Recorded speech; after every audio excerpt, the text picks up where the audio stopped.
12 miles, straight down.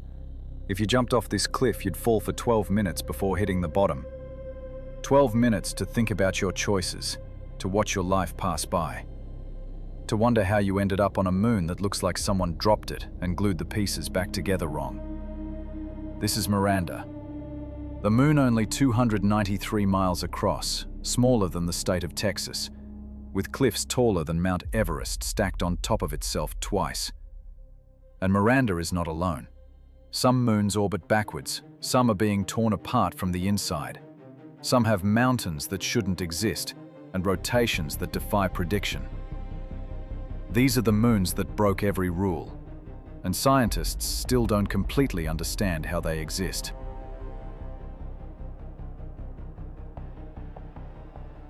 Before we meet the oddballs, we need to understand what normal looks like. Our moon. Round, predictable, orbiting Earth in the same direction Earth spins, always showing us the same face because it's tidally locked. One side permanently facing us, rotating once per orbit. This is how moons are supposed to work. Jupiter's 4 largest moons follow the same pattern. They orbit in neat circular paths in the planet's equatorial plane. They rotate synchronously. They formed from the same disk of debris that made Jupiter itself billions of years ago. Order, symmetry, the laws of physics playing out exactly as predicted. Saturn's moons, most of them, do the same. Titan, Rhea, Dione, Tethys, all orbiting in the same direction in roughly the same plane at predictable intervals. This is the baseline, the template, the way moons form when a planet coalesces from a spinning cloud of gas and dust. Everything moves in the same direction because everything came from the same rotating disk. But then there are the others. The moons that don't follow the rules. The ones that make planetary scientists stop and say, wait, how is that even possible?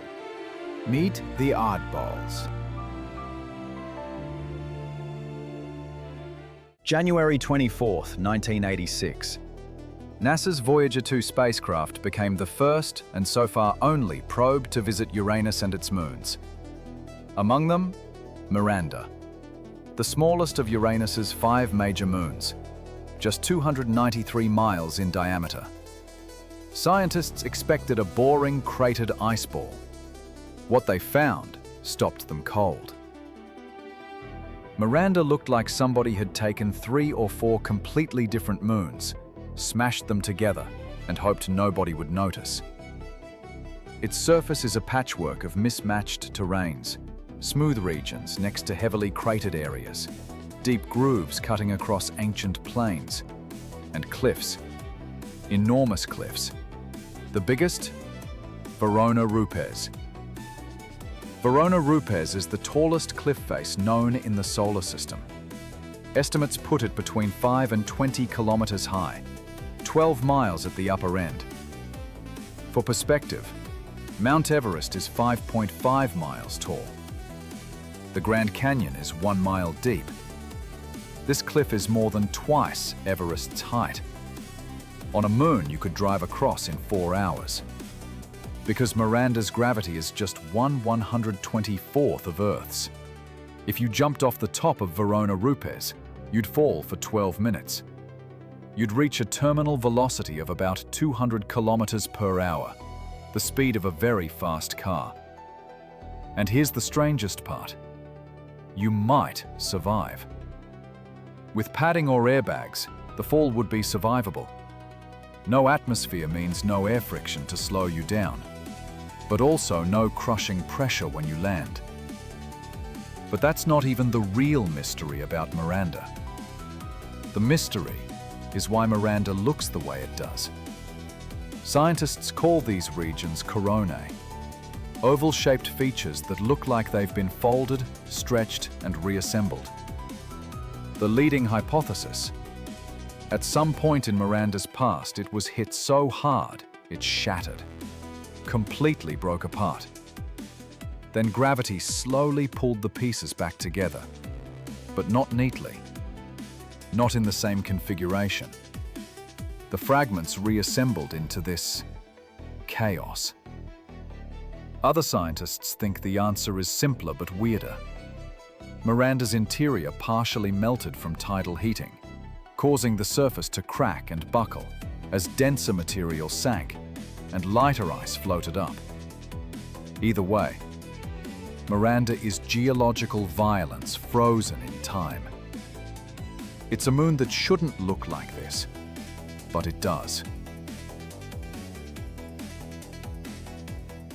August 18th, 1877. American astronomer Asaph Hall discovered Mars's two moons, Phobos and Deimos. They're small, potato-shaped, dark as coal. Phobos is the larger of the two, measuring just 27 kilometers across at its widest point. It's one of the smallest moons in the solar system. But Phobos has something none of the other moons have: an expiration date. Phobos orbits Mars at just 6,000 kilometers above the surface, closer to its planet than any other moon in the solar system. It completes one orbit in just 7 hours and 39 minutes. From Mars's surface, Phobos rises in the west and sets in the east, backwards, because it's moving faster than Mars rotates. And it's getting closer, every year. Phobos is approaching Mars at a rate of 1.8 meters every 100 years. That doesn't sound like much, but gravity is patient. Within 50 million years, Phobos will either crash into Mars or break apart into a ring system. Here's what's going to happen. As Phobos gets closer, Mars's tidal forces, the same forces that cause ocean tides on Earth, will start pulling harder on the near side of Phobos than the far side. Eventually, Phobos will cross something called the Roche limit, the point where tidal forces overcome the moon's own gravity. When that happens, Phobos will simply come apart. Not explosively, just disintegrate. Like pulling apart a sandcastle. The debris will form a ring around Mars, a ring that will slowly rain down onto the planet's surface over millions of years. NASA's Perseverance rover has watched Phobos eclipse the Sun from Mars's surface multiple times. By measuring how Phobos moves against the Sun over time, scientists have refined their predictions of its death spiral. And there's still a mystery. Nobody knows where Phobos came from. Its composition resembles carbonaceous asteroids from the outer asteroid belt, suggesting it was captured by Mars's gravity. But if it were captured, its orbit should be eccentric and tilted. Instead, it's nearly circular and aligned with Mars's equator. Some scientists think Phobos formed from debris after a massive impact on Mars. Others think it's a captured asteroid that somehow settled into a perfect orbit. Either way, Phobos is the only moon in the solar system with a countdown clock.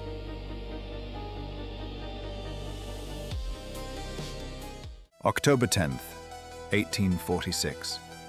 Just 17 days after Neptune's discovery, British astronomer William Lassell spotted a faint point of light orbiting the blue giant, Triton, Neptune's largest moon. And immediately, something was wrong. Triton orbits Neptune backwards, retrograde, in the opposite direction of Neptune's rotation. It's the only large moon in the solar system to do this. Every other major moon orbits the same direction its planet spins because they formed from the same rotating disk. Triton defies this, which means one thing. Triton didn't form here. It came from somewhere else. Scientists believe Triton originated in the Kuiper Belt, the ring of icy bodies beyond Neptune's orbit, the same region where Pluto lives. In fact, Triton and Pluto are nearly identical in size and composition. They're essentially twins separated at birth. But how do you capture a moon, especially one as large as Triton? The leading hypothesis: Triton was once part of a binary system, two Kuiper Belt objects orbiting each other. They wandered too close to Neptune. Neptune's gravity tore them apart, capturing one and flinging the other into deep space. The capture was catastrophic. Any moons Neptune had before were obliterated by Triton's arrival. Triton itself was stretched and heated to the point of melting. August 25, 1989. Voyager 2 flew past Triton and discovered something extraordinary. Active geysers. Nitrogen geysers erupting from the surface, shooting material 8 kilometers into space. Triton is one of the few geologically active moons in the solar system, not because it's young, because it's being torn apart. Recent models show that Triton's interior remained molten for billions of years after capture. Tidal heating from its eccentric orbit kept the inside liquid while the surface froze. Today, Triton likely has a subsurface ocean beneath its icy crust, kept liquid by residual tidal heating and radioactive decay. But Triton's retrograde orbit is also its doom. Because Triton orbits backwards, Neptune's tidal forces are slowing it down instead of speeding it up. This causes Triton's orbit to gradually decay. Billions of years from now, Triton will either crash into Neptune or break apart like Phobos. The largest captured moon in the solar system is temporary. It doesn't belong here, and eventually, physics will correct that.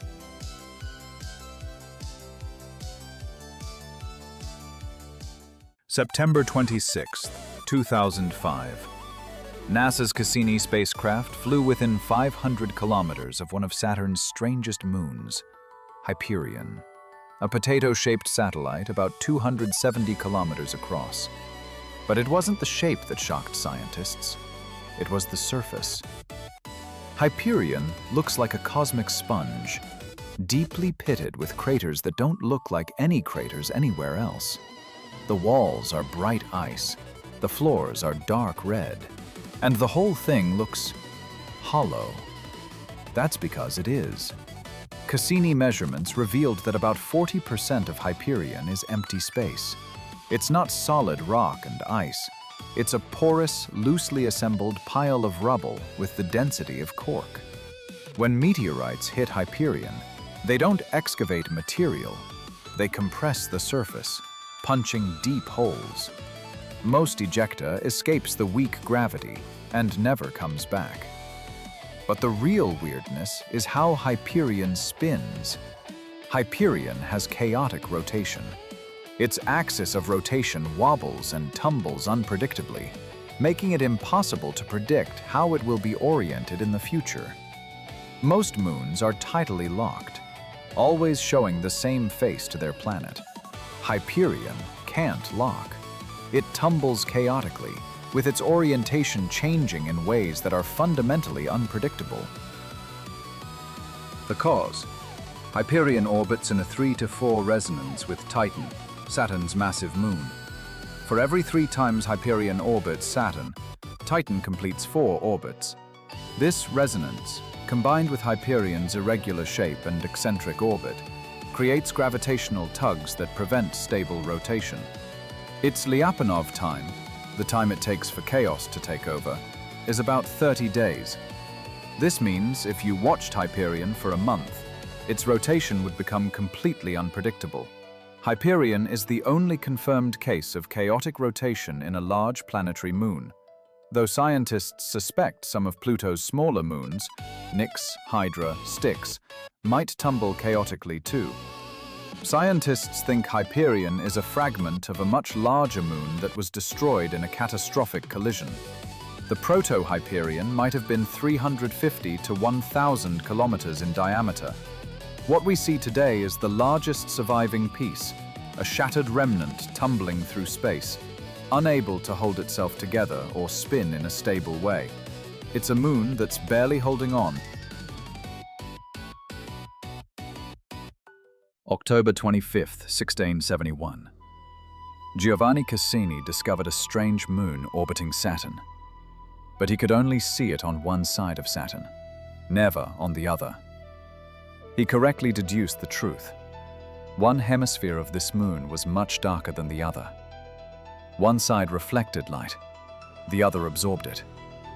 This is Iapetus, Saturn's third largest moon, and it has two mysteries that have baffled scientists for over 350 years. Mystery 1. The two-faced appearance, Iapetus's leading hemisphere, the side that faces forward as it orbits, has an albedo as dark as coal, just 0.03 to 0.05. Its trailing hemisphere is bright white ice, with an albedo of 0.5 to 0.6. For centuries, nobody knew why. The current hypothesis: thermal segregation. Iapetus has a very slow rotation, 79 days, long enough for the dark material to absorb sunlight, warm up, and cause nearby ice to sublimate away, exposing more dark material beneath. The dark material itself might have originally come from Phoebe, Saturn's dark outer moon, slowly accumulating on Iapetus's leading hemisphere over billions of years. Once the process started, it ran away. Dark areas got darker. Bright areas stayed bright. Iapetus became a yin-yang moon. But the second mystery is even stranger. Circling Iapetus's equator is a ridge, a mountain chain 10 kilometers high, 20 kilometers wide in places, stretching 1,300 kilometers along the equator. The ridge is heavily cratered, meaning it's ancient, nearly as old as Iapetus itself. It makes Iapetus look like a walnut, or a toy that snaps together at the seam, and nobody knows how it formed. Hypothesis 1. Iapetus once rotated much faster, maybe in 17 hours instead of 79 days. The fast rotation created an equatorial bulge. When Iapetus slowed down due to tidal forces, the bulge froze in place. Hypothesis 2. Iapetus had its own ring system early in its history. The ring gradually fell onto the moon, but only along the equator, building up the ridge like snow piling in front of a plow. Hypothesis 3. Iapetus was smashed by a massive asteroid that tore it apart. When the pieces reassembled, the collision forced material to squeeze out at the equator, forming the ridge. Here's what makes it impossible to explain. The ridge has no flexural trough, no depression on either side where the crust should have bent under its weight. This means the ridge formed after Iapetus was completely cold and rigid. So rigid that the moon's crust could support a 10-kilometer-high mountain range without bending at all. Current models suggest this couldn't have happened until about 1 billion years after Iapetus formed. So the ridge is old, but not ancient. It formed long after Iapetus itself. Why? How? Nobody knows. No other moon in the solar system has anything like it. Saturn's tiny moons Atlas and Pan have equatorial ridges, but they orbit inside the rings where they can sweep up ring material. Iapetus is 2.2 million miles from Saturn, far beyond the rings. The ridge shouldn't exist, but it does.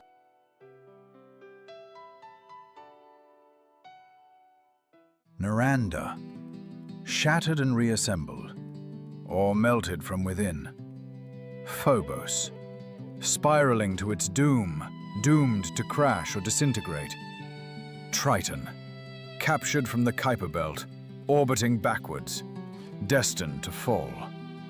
Hyperion, tumbling chaotically, a sponge in space, unable to spin straight. Iapetus, two-faced and walnut-shaped, wearing a mountain range nobody can explain. These moons broke the rules. Most moons follow the pattern. They form from the same disk as their planet, orbit in neat circles, rotate synchronously, look round and orderly. But the oddballs? They're products of violence, capture events, catastrophic collisions, tidal forces ripping them apart slowly. gravitational chaos preventing stable rotation. They're accidents, survivors, anomalies. And that's what makes them valuable. Normal moons tell us how planetary systems form in the ideal case. Oddballs tell us what happens when things go wrong, when physics gets messy, when violence and chaos shape worlds instead of order. Each oddball moon is a natural experiment, a laboratory where we can study processes that don't happen on well-behaved moons. Voyager 2 gave us our only close-up views of Miranda and Triton in 1986 and 1989. Cassini showed us Hyperion and Iapetus from 2004 to 2017. But there are no missions currently en route to these systems, no probes planned. These strange moons remain largely unexplored. Maybe one day we'll return, send an orbiter to Uranus to map Miranda's cliffs in detail, fly through Enceladus's plumes to sample its ocean directly, land on Triton to study its nitrogen geysers up close. Until then, these moons remain mysteries frozen in time, rule breakers, cosmic accidents, worlds that shouldn't exist, but do.